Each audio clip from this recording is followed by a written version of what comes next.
एक समय की बात है। एक छोटे से गांव में गौरी नाम की एक सरल और भोली लड़की रहती थी। उसका विवाह पास के गांव के एक युवक मोहन से तय हुआ था। सगाई के समय मोहन के परिवार ने उसे बहुत सुंदर एक सोने की नथनी भेंट की। वह नथनी इतनी चमकदार और आकर्षक थी कि गौरी का मन उसी में बस गया। वह दिन रात उसी नथनी को देखती, उसे पहनती और अपने होने वाले पति के बारे में सपने सजाती रहती। गौरी का मन अब घर के कामों में पहले जैसा नहीं लगता था। वह हर समय आईने के सामने बैठकर अपनी नथनी को निहारती और सोचती, मेरे होने वाले पति ने मुझे यह कितना सुंदर उपहार दिया है। वह मुझसे कितना प्रेम करते होंगे। धीरे धीरे उसकी सोच सीमित होती गई। वह अपनी माँ की बातें भी अनसुनी करने लगी और पूजा पाठ से भी उसका ध्यान हटने लगा।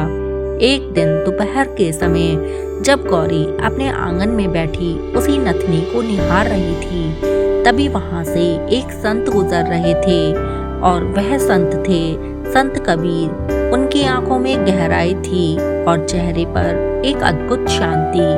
उन्होंने देखा कि गौरी किसी गहरी सोच में डूबी हुई है। कबीर साहब उसके पास आए और मुस्कुराते हुए बोले, बेटी क्या देख रही हो? गौरी ने थोड़ा संकोच करते हुए कहा, बाबा यह नथनी मेरे होने वाले पति ने मुझे दी है। मैं बस उसी के बारे में सोच रही हूँ।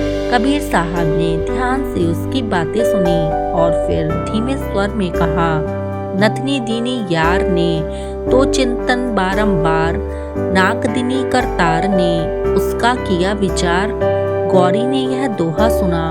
पहले तो वह समझ नहीं पाई। फिर उसने विनम्रता से पूछा, बाबा इसका क्या अर्थ है? कबीर साहब ने समझाते हुए कहा, बेटी तू उस छोटे से गहने को देने वाले को इतना याद कर रही है, लेकिन जिसने तुझे यह नाक दी, यह शरीर दिया, यह जीवन दिया, उस परमात्मा के बारे में तूने कभी सोचा? गौरी के मन में यह बात गहराई से उतर गई। वह चुप हो गई। पहली बार उसने अपने भीतर झांक कर देखा। उसे एहसास हुआ कि वह छोटी छोटी चीजों में उलझकर उस सच्चे दाता को भूल गई थी जिसने उसे सब कुछ दिया। उस दिन के बाद से गौरी के जीवन में परिवर्तन आ गया। अब वह नथनी को सिर्फ एक आभूषण की तरह देखती, लेकिन उसका मन परमात्मा की भक्ति में लगने लगा। वह अपने काम भी पूरी लगन से करने लगी। हर दिन कुछ समय ईश्वर के स्मरण में बिताने लगी। धीरे धीरे उसका स्वभाव और भी शांत और मधुर हो गया। गांव के लोग भी उसके इस परिवर्तन को देखकर आश्चर्यचकित थे। पहले जो गौरी छोटी छोटी बातों में उलझ जाती थी, अब वही हर बात में धैर्य और समझदारी दिखाने लगी।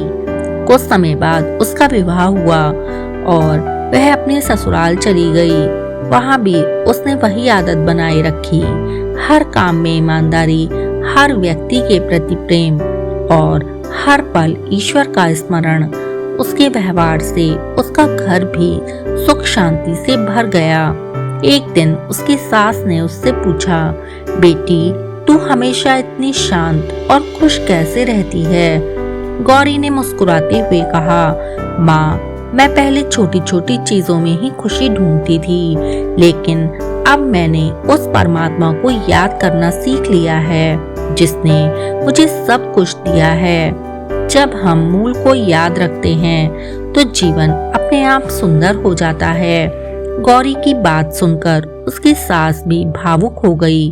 धीरे धीरे पूरे परिवार में भक्ति और सकारात्मक सोच का वातावरण बन गया। इस तरह एक छोटी सी नथनी ने गौरी को जीवन का सबसे बड़ा सत्य सिखा दिया कि हमें उन छोटी छोटी चीजों में नहीं उलझना चाहिए, बल्कि उस परम सत्य को याद रखना चाहिए जो सबका आधार है। मित्रों, इस कहानी से हमें यह सीख मिलती है कि हम अक्सर जीवन में मिलने वाली छोटी छोटी चीजों और सुविधाओं में इतना खो जाते हैं कि उन्हें देने वाले परमात्मा को ही भूल जाते हैं। यदि हम सच्चे दाता को याद रखें तो हमारा जीवन न केवल शांतिपूर्ण बल्कि सार्थक भी बन सकता है। मित्रों, अगर कहानी अच्छी लगी हो तो कहानी को लाइक और हमारे चैनल को सब्सक्राइब करना ना भूलें। धन्यवाद।